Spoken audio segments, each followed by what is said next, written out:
football fans, mock drafters everywhere. Mose knows fam, we are back. We are in our team mock draft series. We are in episode 5. We're going back to New York. This time, we're with the New York Football Giants. We are going to do a full 7-round mock draft for the New York Giants. We're going to see how we can add to this team. New head coach, John Harbaugh, is in the fold. And so let's see if we can be a good GM for John, get this team squared away in the 2026 NFL Draft. We're going to follow our normal format. We're going to take a look at the unrestricted free agents. We're going to take a look at our depth chart, and then we're going to jump right into the mock draft. So without further ado, let's get started. All right. So we have 21 unrestricted free agents. You can see all the names here. Some names that are notable. Evan Neal, he's been up and down, former first-round draft pick. They did not exercise his 5th-year option, so he will be an unrestricted free agent. One of the bigger ones, Wan'Dale Robinson. He proved to be a reliable target for Jackson Dart, especially down the stretch of the NFL season last year. So where are we going to go at that wide receiver position? I see 3 wide receivers on this list. We have Malik Neighbors coming back from a torn ACL injury. So what are we going to do at that position? Cornerback Cordell Flott is here. I got some offensive linemen, Jermaine Illuminor and Joshua Ezeudu. Russell Wilson, he's at the bottom of the list for a reason. I don't think Giants fans care too much to have him back. Guard Greg Van Roten. He's been a steady veteran in the NFL for a long time out of the University of Pennsylvania. So some potential holes to fill. Nothing that looks too major, but definitely some holes to fill. We're going to jump over to our depth chart here. And we've got some pretty solid pieces. Young pieces still on rookie deals. Jackson Dart. We got to keep him protected. We got to keep him upright. Cam Scatterboot coming back from that broken and dislocated ankle. Malik Neighbors coming back from the torn ACL. That's our core. And you add left tackle Andrew Thomas. We've got a good young core. Center John Michael Schmidt. We got a good young core, but we still need to add to this core on the offensive side. So like we said, Illuminor, free agent. Van Roten, free agent. Evan Neal, not even listed on the depth chart. So offensive line is going to be a big place for us to look here in the draft. Oh, he is on the depth chart, but they moved him to guard. Again, tight end Theo Johnson, one of those young pieces that we have. On defense, we can look to upgrade those defensive end spots. Nunez, Roaches, and Robertson Harris. Look to find some upgrades. We do have Darius Alexander, who we drafted last year, I believe. Always got Dexter Lawrence in the fold. We have our ends in Brian Burns and Abdul Carter. Looks like Kayvon Thibodeau will be shopped. I believe he's going to be a draft day trade if somebody doesn't pull the trigger before that. I think they're willing to take a day 2 pick. So that could be a second, that could be a 3rd round. Unfortunately, Kayvon Thibodeau is expendable with the way that Brian Burns has played and with the investment that you put in Abdul Carter. So unfortunately, he's not sticking around. He's probably going to be a good investment for another team. And then the Giants get to recoup some of that draft capital. I'm not sure we're going to reflect any type of trade of Kayvon Thibodeau in this mock draft. But you never know. We'll see how things shake out. Paulson Adebo, Javon Holland, Deontay Banks. Again, we have a lot of good young pieces, but we need to look to add depth and competition. And so let's do just that with our mock draft. We are already queued up here. We have the mock draft ready to go. 7 rounds. We have 1, 2, 3, 4, 5, 6, 7 picks right now in the 2026 NFL Draft the Giants have. So let's take a look at where we end up if we start this draft. Ooh. Sometimes these mock drafts really be throwing me off. Wow. So Fernando Mendoza, 1, Sonny Styles, 2, Jeremiah Love, 3, Arvell Reese, 4. Man, I don't think it's going to shake out like that. I know the Cardinals need a running back, but I don't think Jeremiah Love is going to go 3. I mean, it's possible Sonny Styles could definitely go 2. After the combine, he can definitely go 2. So what do we have? Wide receiver, guard, tackle, and corner. They're not saying defensive end or edge is a need, but we just took a look at that depth chart. I think Ruben Bain Jr. would be an upgrade over both Robertson Harris and Nunez Roches. We have David Bailey here, but again, if we're trying to move away from Kayvon Thibodeau, we're not going to spend a draft pick on David Bailey, who plays the same outside linebacker, edge rusher position as an Abdul Carter, as a Brian Burns, as a Kayvon Thibodeau, if we're moving off of him. We could look at corner. We could go Mansour Delane here at 5. We need offensive line. Francis Maui-Noah is here. We could go him at 5. I mean, that's a position of need. We could go Spencer Fano here at 5.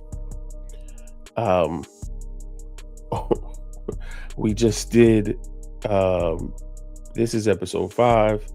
2 episodes ago, we did the Arizona Cardinals in episode 3.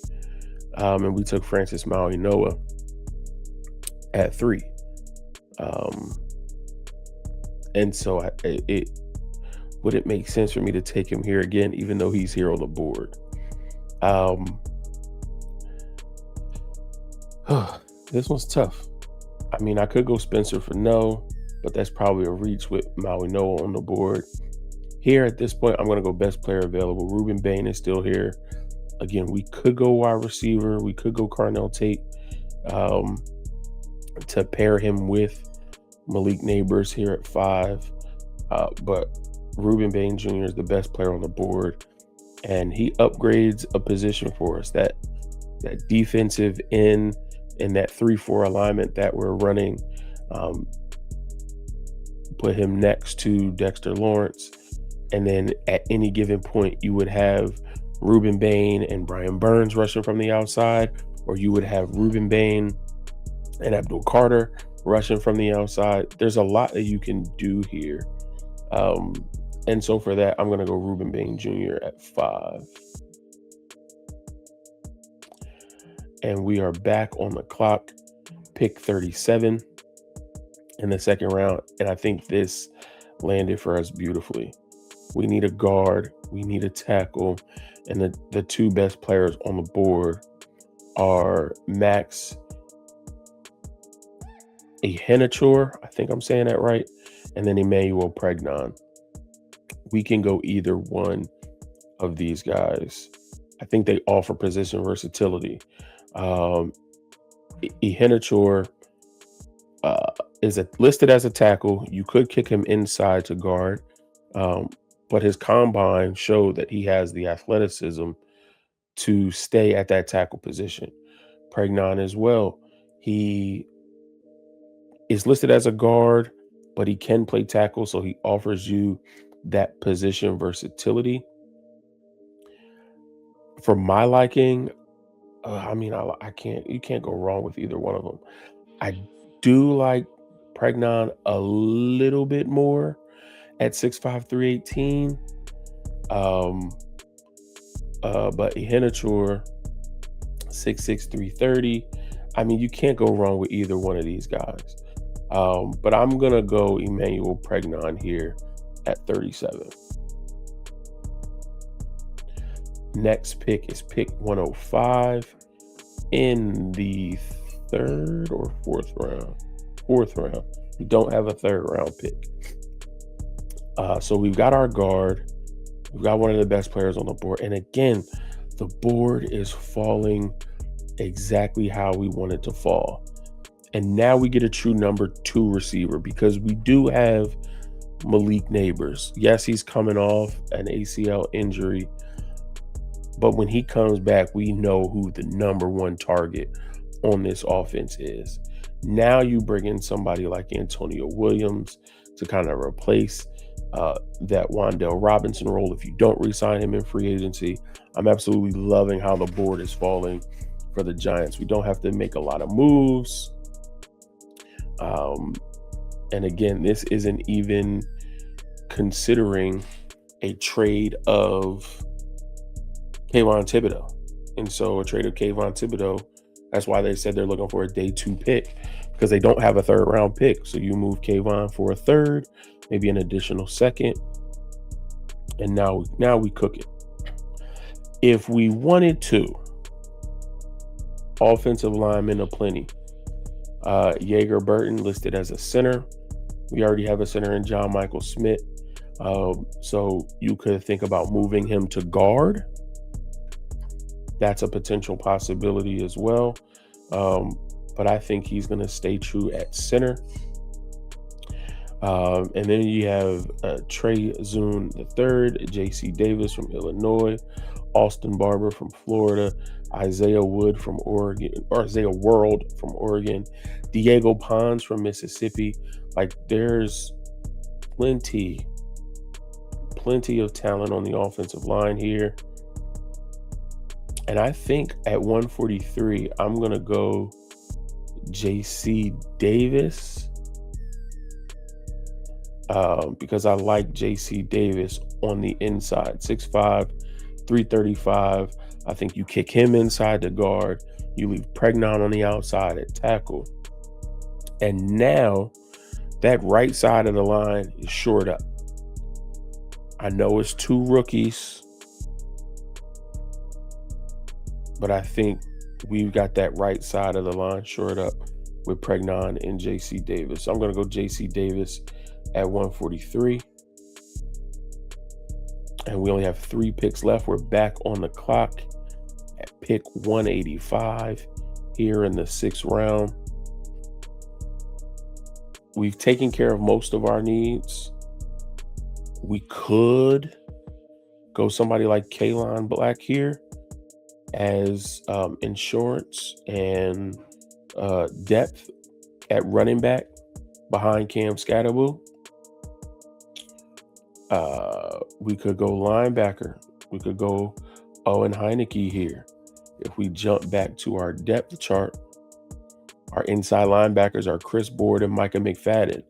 And Micah McFadden, if you remember, is on our unrestricted free agency list. And so you get depth. You get a piece that you could potentially use on special teams. Let me check to see if there are any corners. Takario. But do I want Takario over Heineke? Potentially.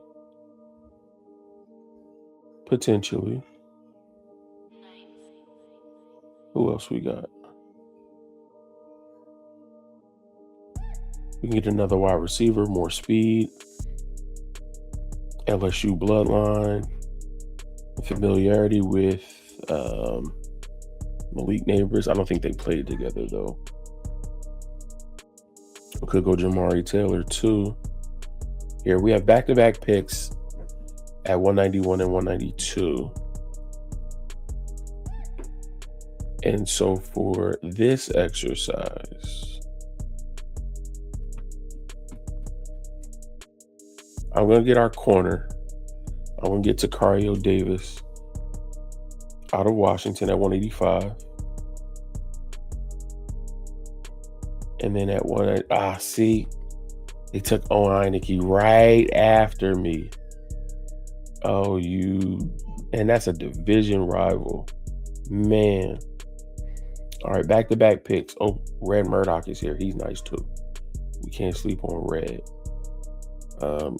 We've addressed our needs. We can go another corner just to be safe. We can go Xavier Harris as a backup nose tackle to Dexter Lawrence to give him a breather. Roman Hemby is here.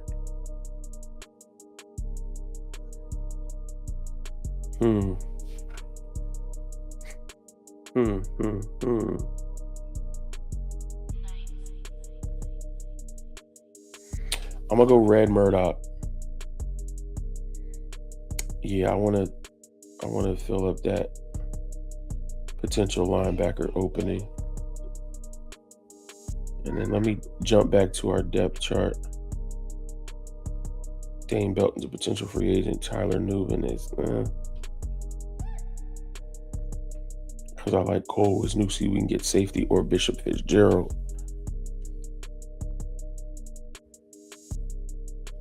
Who's behind Dex? DJ Davidson. Let me see. Yeah.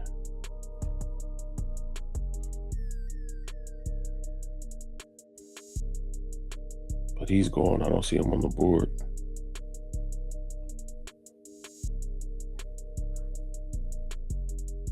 I just saw him, didn't I? Yeah, there he is. Yeah, give me Xavier Harris. We need depth on the defensive line. Yeah, give me somebody other than DJ Davidson behind Dexter Lawrence. Xavier Harris.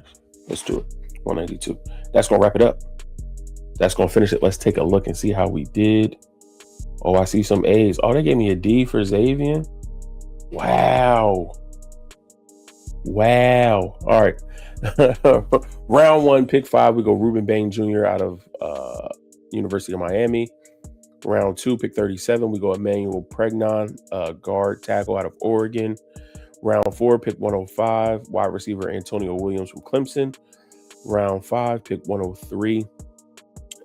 Tackle guard J.C. Davis out of Illinois. Round 6, 185. We get Takario Davis out of Washington. And then at picks 191 and 192 in the 6th round, we get linebacker Red Murdoch and then defensive tackle, nose tackle Xavier Harris from Ole Miss. Giants fans, talk to me now. Let me know how I did. Let me know if you like this draft, what you liked about it, what you didn't like about it, what you would do differently. How would you attack this draft, knowing the pieces that we have in place, knowing the players we have returning from injury, knowing the new head coach we have coming in John Harbaugh. How would you attack this draft for your New York Giants team? Sound off in the comment section. I love having a good discourse with Giants fans who know their team a little bit more than I do. And then that just helps me with how I am a mock drafter and, how I, see some of these things and address some of these things. So I appreciate your insight as always. Listen, if this is your first time here, or if this is your second or third time here and you're still new to Mose Knows, listen, thank you so much. Your time and attention means the world. You're here.